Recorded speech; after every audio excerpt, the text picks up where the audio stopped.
बिना हमसे पूछे, बिना हमारी इजाजत लिए बगैर किया गया है। In such a situation, if I have to safeguard the interests of the Muslims of this subcontinent, then I'm left with no choice but to bid goodbye to constitutional methods. इस सूरत में अगर मुझे मुसलमानों की इज्जत, गैरत और हुकूक को बचाना है तो मेरे पास कोई और सूरत ही नहीं रहती सिवाय इसके कि हम कॉन्स्टिट्यूशनल यानी आईनी तरीकों को ताक पे रख दें। The Hindu Congress has time and again employed the weapon of mass struggle to intimidate us, and the British have held their arms and authority to crush us. हिंदुओं की कांग्रेस हमेशा अवामी जद्दोजहद के नाम पर हिंदुओं के हुजूम से हमें डराती आई है और अंग्रेज हुक्मरान अपनी बंदूकों, बेतों और बेनटों से हमें कुचलते आए हैं। Today, we too have forged a weapon and are in a position to use it. अब हमने भी अपना हथियार तैयार कर लिया है और हम इसका इस्तेमाल भी जानते हैं। I call upon all the Muslims of this country to take to direct action. आज मैं हिंदुस्तान के सारे मुसलमानों से डायरेक्ट एक्शन की अपील करता हूँ। From Friday the 16th of August, we will resort to direct action till we have achieved our cherished goal, our Pakistan. ऐ अल्लाह के नेक बंदो, आने वाले जुमे 16 अगस्त से हम सीधी आर पार की लड़ाई लड़ेंगे। डायरेक्ट एक्शन और हथियार तभी रखेंगे जब मंजिल मखसूस सामने दिखाई देगी, यानी हमारा प्यारा पाकिस्तान। पाकिस्तान पाकिस्तान पाकिस्तान। मगर कायदे आजम, क्या हमारा डायरेक्ट एक्शन नॉन वायलेंट होगा? I am not going to discuss ethics here. और आप सभी लोग जानते हैं कि मुझे गांधी की अहिंसा वहिंसा में कोई यकीन नहीं है। कायदे आजम मोहम्मद अली जिन्ना। बातचीत, सुलह सफाई, रूठने समझाने मनाने के 2 महीने यकबयक खत्म हो गए। कैबिनेट मिशन वापस लौट गया और हिंसा के बादल चारों तरफ मंडराने लगे। वाइसरॉय वेवल ने सारे गवर्नरों को बुलाकर पुलिस व्यवस्था को चाक चौबंद करने को कहा, पर बंगाल के गवर्नर सर फ्रेडरिक बरोज ने वेवल को खबर दी कि बंगाल के मुस्लिम लीगी प्रधानमंत्री एच.एस. सोहरावर्दी के कहने पर उन्होंने 16 अगस्त को सारे पुलिस महकमे को छुट्टी पे भेज दिया है। 16 अगस्त 1946 भारत के इतिहास के काले दिनों में शामिल होने जा रहा था।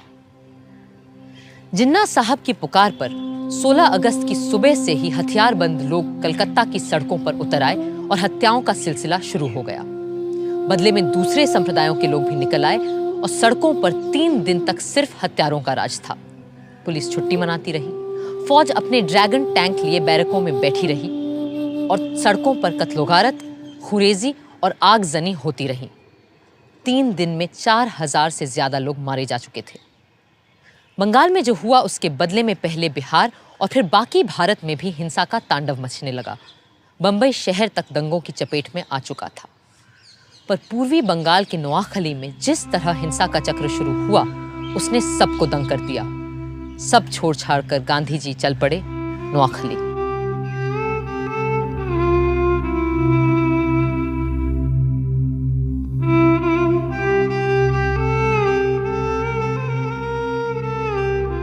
लॉर्ड साहब वेवल का मानना था कि हिंदुस्तानियों के साथ मिलकर बनी सरकार ही इस गृह युद्ध जैसी स्थिति को रोक सकती है। सो पंडित नेहरू ने अंतरिम सरकार में वाइस प्रेसिडेंट और सरदार पटेल ने गृह मंत्री का पद स्वीकार कर लिया। जिन्ना साहब ने तो पहले इस सब का मजाक उड़ाया, फिर 15 अक्टूबर तक उनकी तरफ से भी लियाकत अली खान ने वित्त मंत्री का पद संभाल लिया। जिन्ना साहब खुद सरकार में शामिल नहीं हुए क्योंकि उन्हें नेहरू से छोटा या बराबरी का ओहदा मंजूर नहीं था। यूं आर्जी सरकार तो बन गई, पर उसका चलना कदम कदम पर दुश्वार हो रहा था। गांधी जी ने तो बहुत पहले ही लॉर्ड साहब वेवल को इस खतरे से आगाह किया था। You must make your choice of one horse or the other. You will never succeed in riding 2 at a time. Choose the names for the interim government from names submitted by the Congress or the League. For God's sake, do not make an incompatible mixture, and in trying to do so, produce a fearful explosion. Even a government headed by the League is not going to damage India. But I'm not ready to accept the division of Congress as Hindu and League as Muslim. No.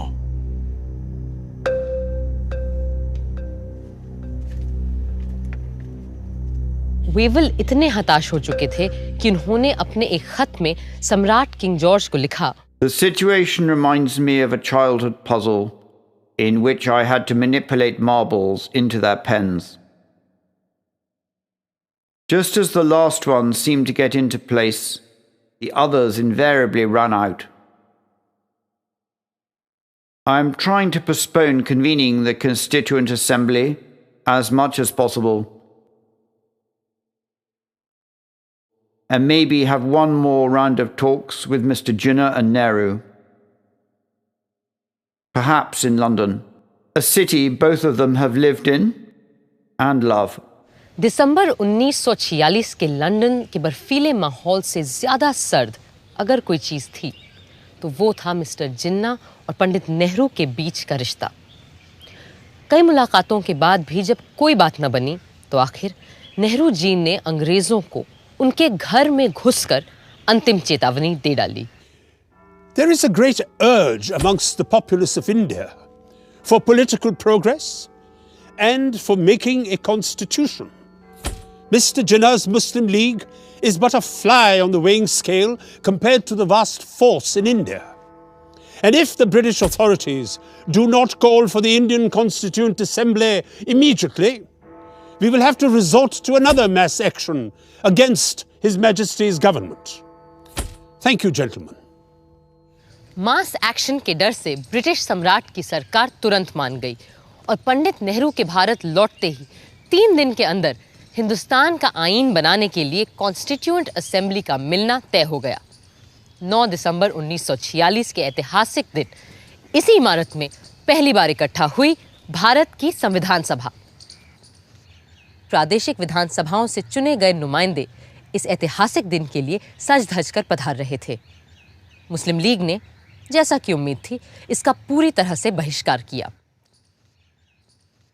Hindustan को एक नया रूप देने के लिए, एक नए संविधान को आकार देने के लिए सारे महत्वपूर्ण लोग कॉन्स्टिट्यूएंट असेंबली में मौजूद थे। बस 2 लोग वहां नहीं थे, और शायद 2 सबसे अहम लोग, कायदे आज़म मोहम्मद अली जिन्ना और महात्मा गांधी। संविधान सभा के बहुत से सदस्य गांधी जी से मार्गदर्शन और आशीर्वाद लेने उनके पास पहुंचे।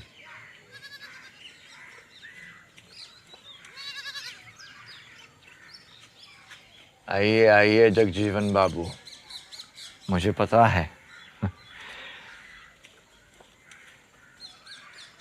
हम चाहे दुनिया का सबसे सुंदर संविधान क्यों न बना लें,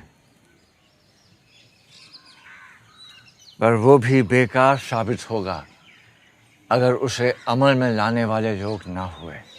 बापू, मुझे पूरा विश्वास है कि हमारे यहाँ ऐसे अच्छे आदमियों और औरतों की कोई कमी नहीं है जो हमारे संविधान को कारगर करके दिखाएंगे। इसीलिए हम सब आपका आशीर्वाद लेने आए। बापू के आशीर्वाद हमेशा तुम्हारे साथ है, पर आज मैं तुम्हें एक तावीज़, एक टोटका दूंगा जो शायद तुम्हें सही संविधान बनाने में मदद करे। आप और तावीज़? बापू, मुझे लगता था आप तंत्र मंत्र यंत्र में विश्वास नहीं रखते।